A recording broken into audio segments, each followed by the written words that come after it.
Many people who identify as empaths describe themselves as someone who feels the pain of others intensely, almost as if they were an emotional sponge. They say, "When someone suffers near me, I suffer too. I can't turn it off. I can't protect myself." This phenomenon is so common that it has created an almost spiritual identity. The idea that some human beings are born with a special sensitivity, almost a divine gift to perceive and carry the suffering of others. However, when we look at this phenomenon through the lens of Carl Jung's depth psychology, a much more challenging and perhaps uncomfortable perspective emerges. Jung observed that this sensitivity is not always empathy in the most authentic sense of the term. Often, it is an unconscious pattern built in childhood that leads the individual to confuse emotional fusion with genuine compassion. This point is fundamental. Feeling the pain of another does not necessarily mean being empathetic. In Jungian view, true empathy requires clear boundaries, a differentiation between what is mine and what belongs to the other. What many call being an empath is, in reality, a mechanism of psychic survival. Children who grew up in unstable homes, surrounded by unpredictable adults, learned early that their own emotional safety depended on their ability to monitor and regulate their parents' moods. It was as if the child was saying, "If I don't take care of their emotions, if I don't adapt to what they need, something terrible might happen." This ability, developed as a defense, ends up crystallizing in adulthood as compulsion, the impulse to save, heal, or carry the pain of everyone around. This is why Jung insisted on differentiating authentic compassion from emotional fusion. The true empath can stand before the suffering of others without losing their integrity, without absorbing what does not belong to them. The wounded empath, as we might call it, dissolves in the pain of the other, believing they are exercising a virtue, when in fact they are unconsciously reliving the savior role they were forced to assume in childhood. The big question this video poses is the emotional weight that so many say they carry truly a spiritual gift? Or is it a call to look inward, recognize hidden wounds, and begin a process of individuation? This is the journey we will explore now. The psychological truth behind the myth of the empath and the discoveries of Carl Jung that can completely transform the way we understand this sensitivity. The image of the empath has been idealized to the point of becoming an identity status, someone exceptionally sensitive, morally superior, and therefore inevitably condemned to suffer for the world. This narrative, seductive and socially rewarded, confuses two completely different psychological experiences: genuine empathy and emotional fusion. In authentic empathy, there is presence and differentiation. The person perceives, understands, and resonates with the state of the other without losing the outline of themselves. In emotional fusion, the opposite occurs. Psychic boundaries dissolve, the self gives way to the affection of others, and the person begins to carry, as if they were their own, contents that do not belong to them. The result is not virtue, it is chronic vulnerability. From the perspective of analytical psychology, this fusion is often fueled by autonomous complexes that activate in the face of another's suffering.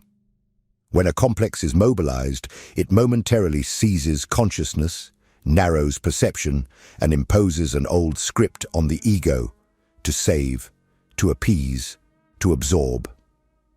The person believes they are being compassionate, but in reality, they are identified with an archetypal role, often that of the wounded healer, which offers identity and meaning at the expense of their own emotional integrity.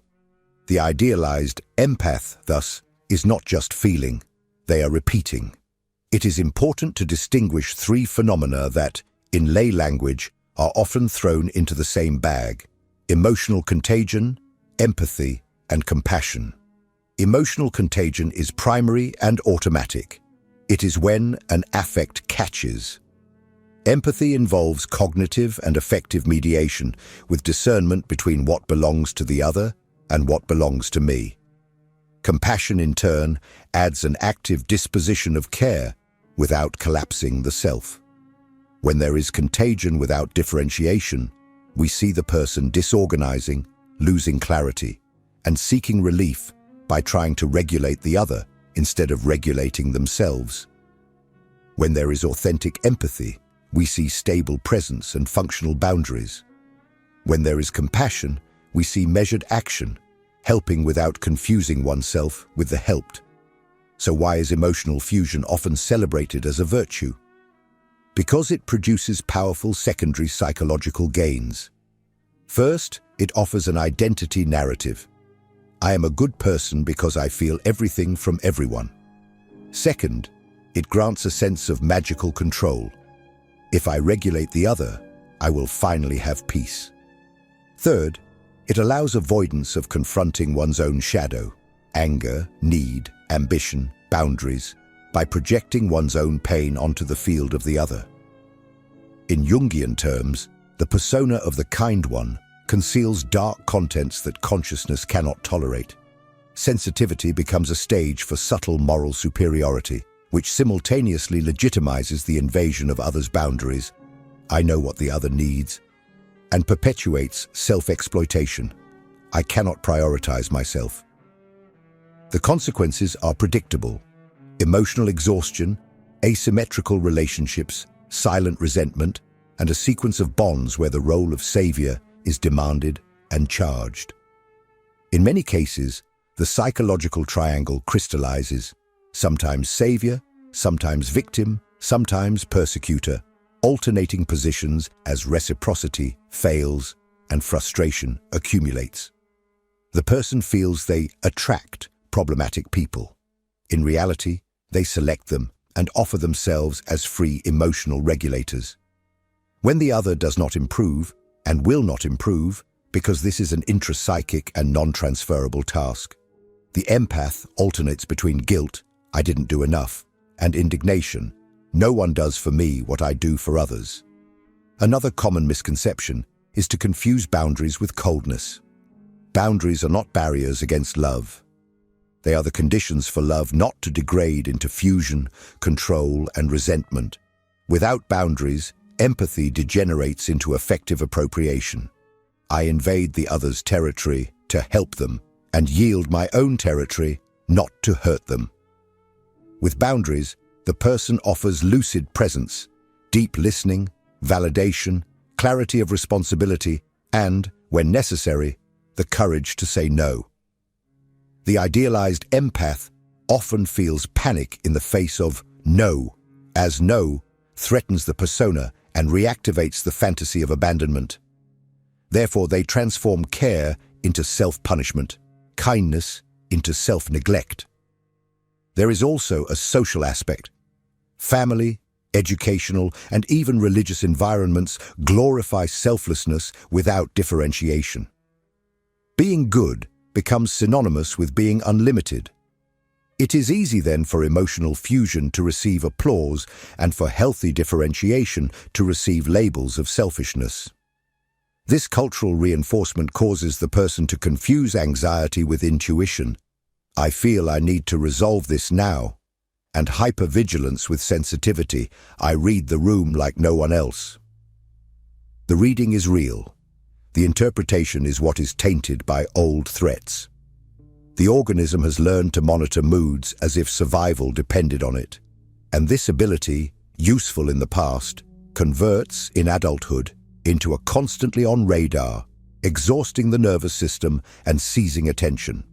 Typical signs of this myth in action include difficulty tolerating the discomfort of others without intervening, compulsion to advise, mediate, and fix, difficulty asking for help and receiving without paying emotionally for it, disproportionate guilt when saying no or distancing oneself, and a self-esteem that fluctuates according to the emotional state of those around.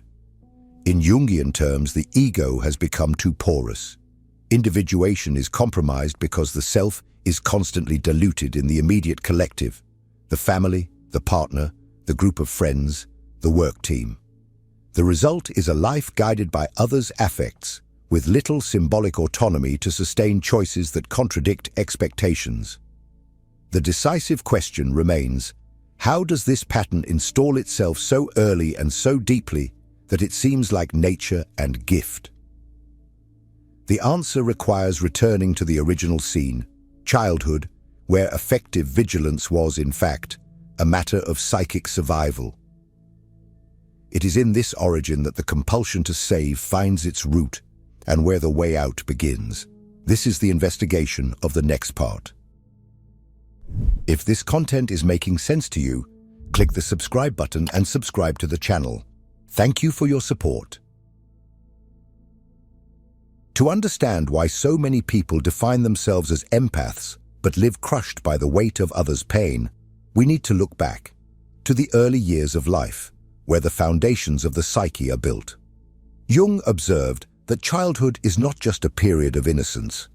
It is a fertile ground for the formation of survival mechanisms that become unconscious patterns in adulthood.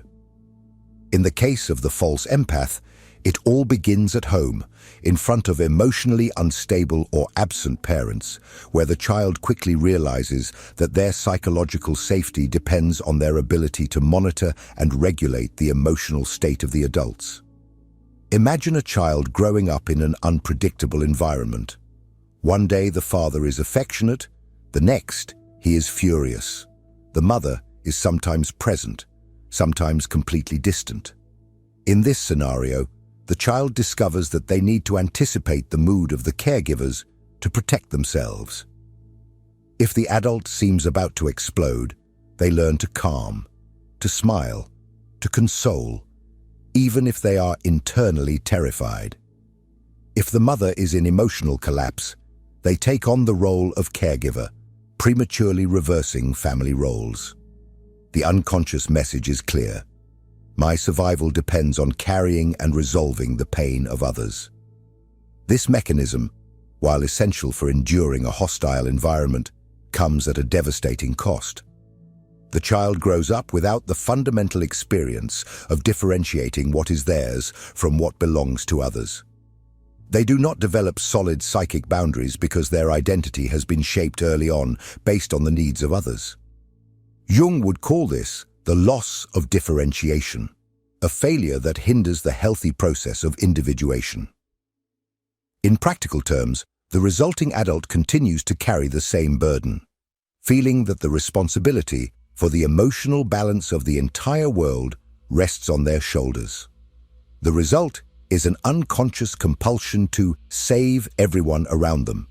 It is not a rational choice, but a rooted pattern that activates automatically. The person believes they are being altruistic, but in reality, they are unknowingly reliving the old childhood pact. If I take care of the other, maybe they will finally feel me.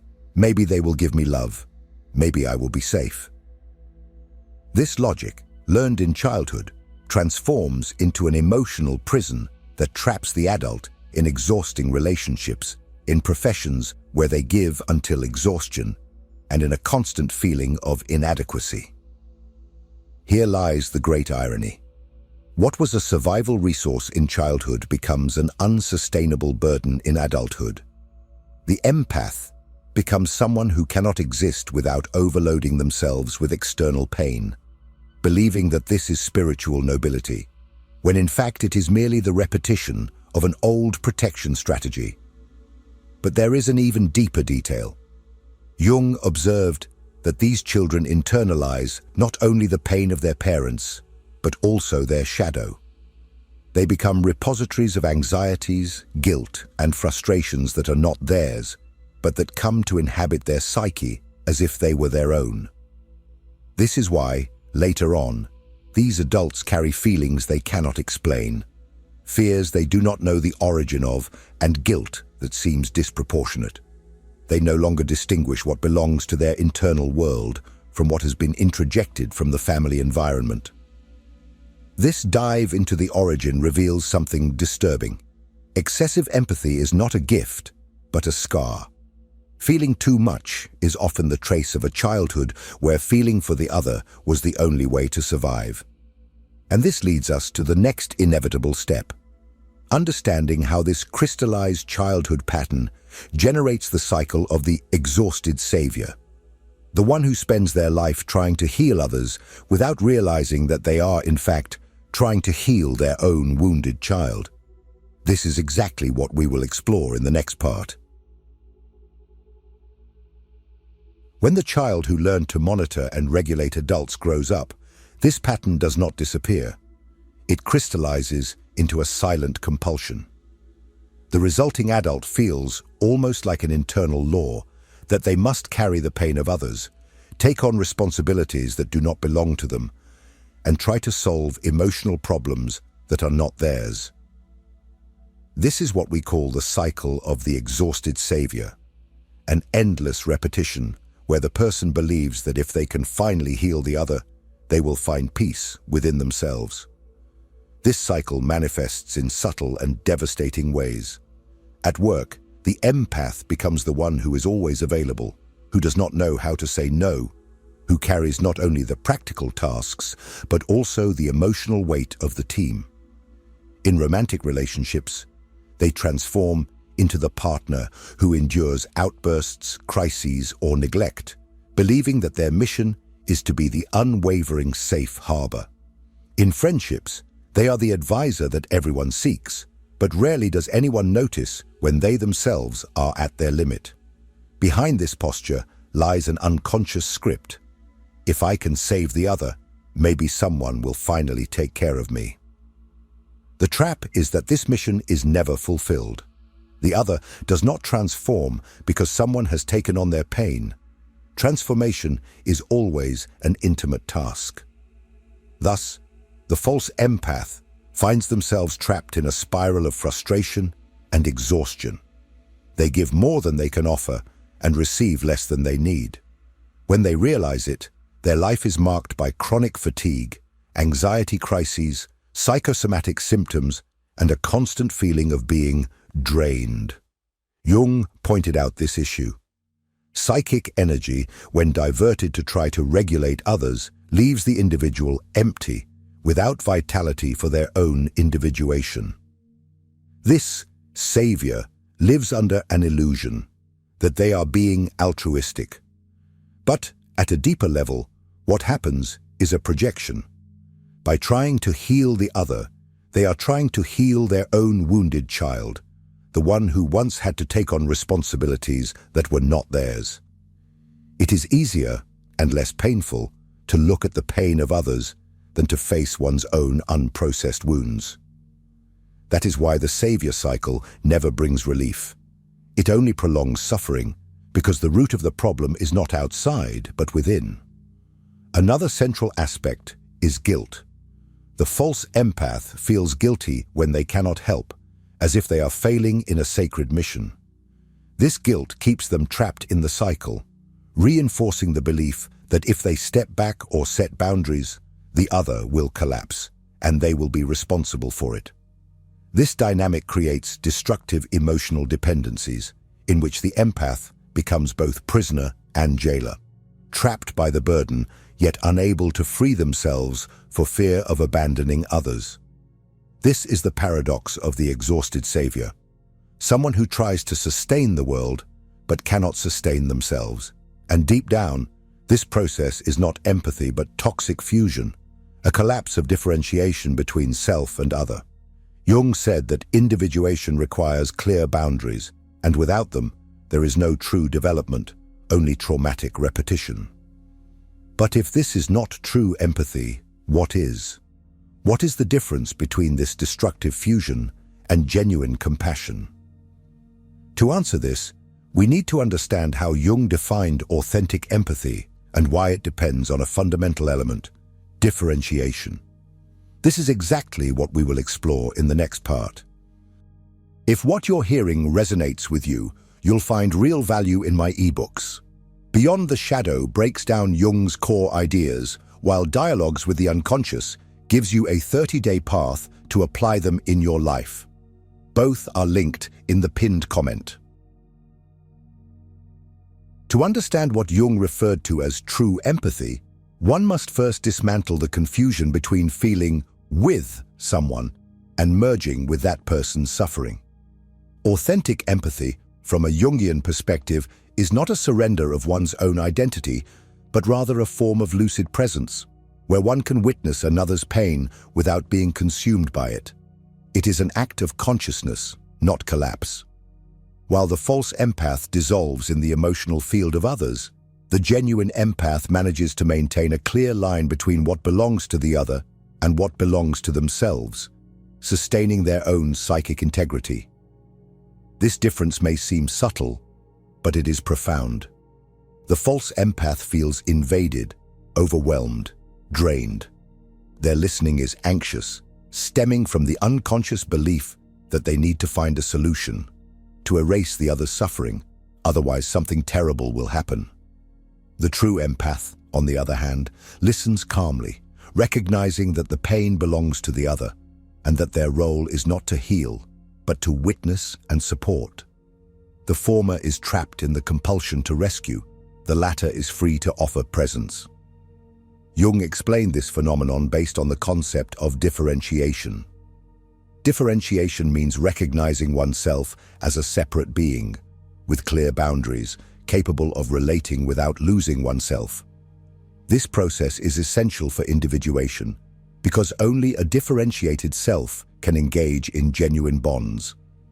Without differentiation, there is no true encounter, only fusion. And fusion, however much it may seem like closeness, is actually a form of entrapment. No one is truly present, because both become confused in a tangle of needs and projections. Genuine empathy requires emotional maturity. It is not just about feeling, but also about containing. It is being in the presence of human suffering without fleeing from it and without trying to eliminate it hastily. It is recognizing pain as part of the existential condition without carrying the burden as if it were a personal obligation. This stance is more difficult because it does not offer the illusion of power. There is no fantasy that we can save the other, but precisely for that reason, it is more honest and transformative. In practice, the true empath is one who can sit in front of someone in collapse without internalizing that collapse. They can offer support, welcome, presence, but do not assume the role of protagonist in the other's narrative. It is as if they say, "I am here with you, but the path is yours." This attitude, far from being coldness, is the greatest act of respect possible.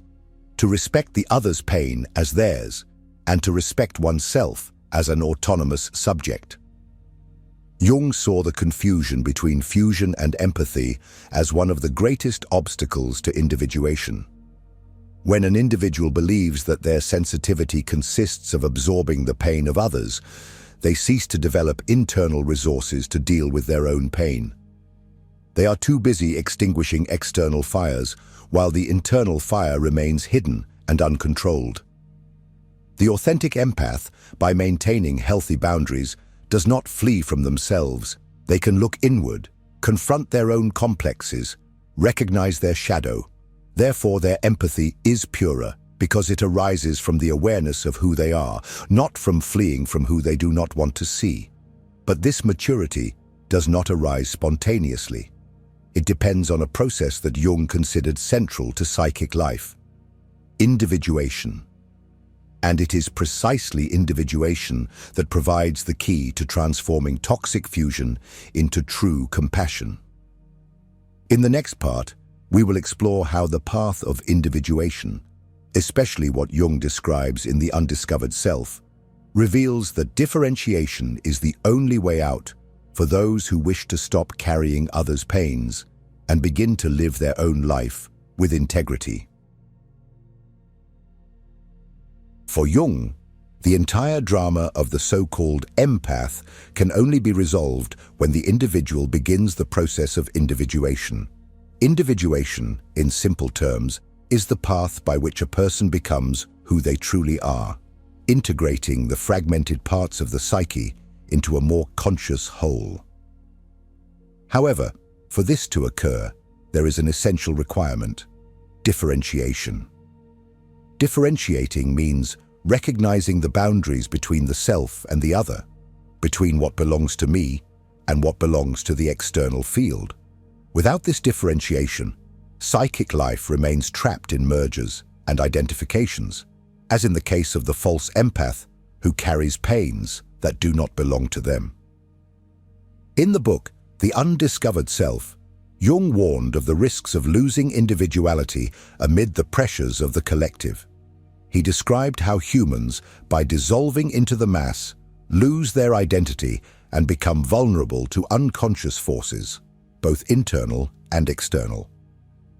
Although he was speaking of the danger of totalitarian social movements, the logic is the same when we think of the psyche of the wounded empath. By dissolving into the emotional states of others, they lose contact with their individual core. Their life becomes an extension of others' pains and their autonomy an illusion. Differentiation, therefore, is not just a practical skill, but an act of deep individuation. It is when the individual says, "I feel your pain, but I am not your pain. I can be by your side, but I cannot live your life."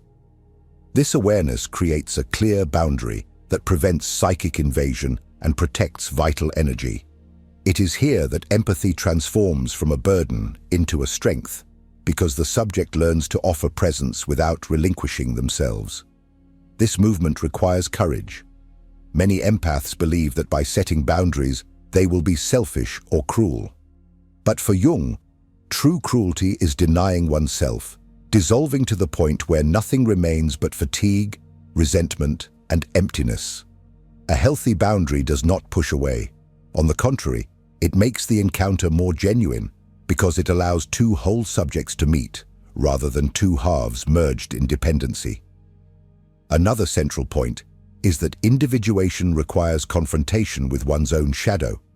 The false empath, by focusing on the pain of others, remains distracted from their own unprocessed pain.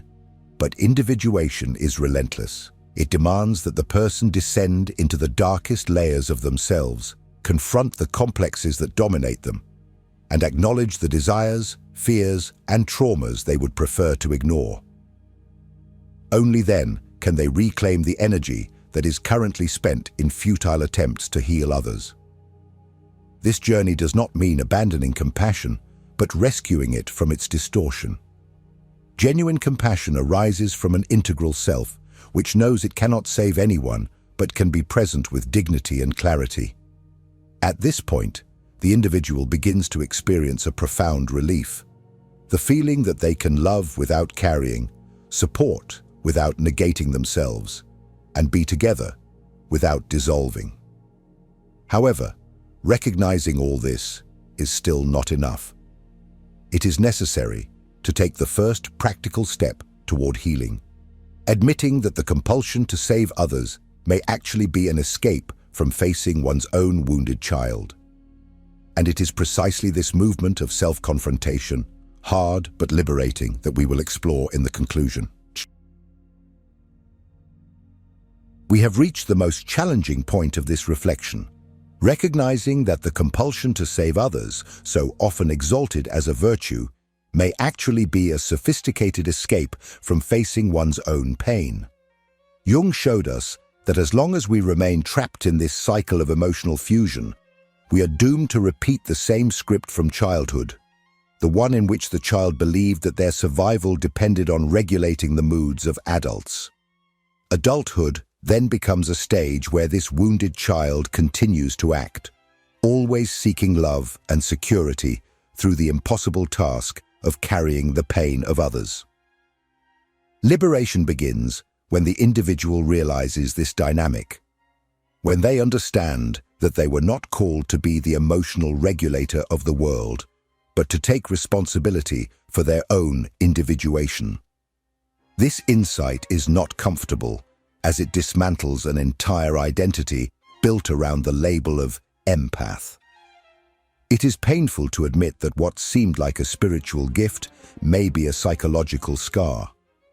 But it is precisely in this brutal honesty that the possibility of healing begins. True empathy, as we have seen, is not fusion. It is lucid presence. It is the ability to stand before suffering without losing oneself. It is offering support without robbing the other of their responsibility for their own life.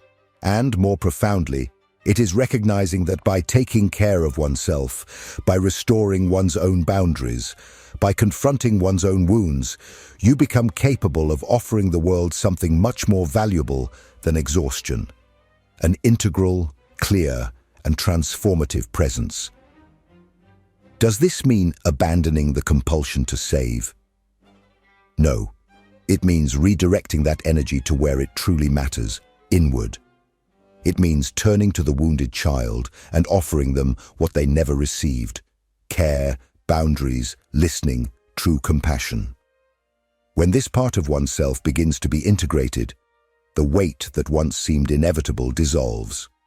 Life ceases to be a burden carried in the name of others and becomes a path of authentic individuation, where compassion arises not from the need for fusion, but from the freedom to be whole in front of the other. And now I want to invite you to reflect. Have you ever found yourself living this cycle of carrying pains that are not yours? Have you ever felt exhausted trying to fix everyone while inside you there was a part crying out for care? Share your experience in the comments. Your story may resonate with others who are also living this same silent struggle. If this video brought clarity to you, subscribe to the channel to continue following deep reflections on the human psyche and Jung's thought. And don't stop here. The next video is equally important for your journey of self-knowledge.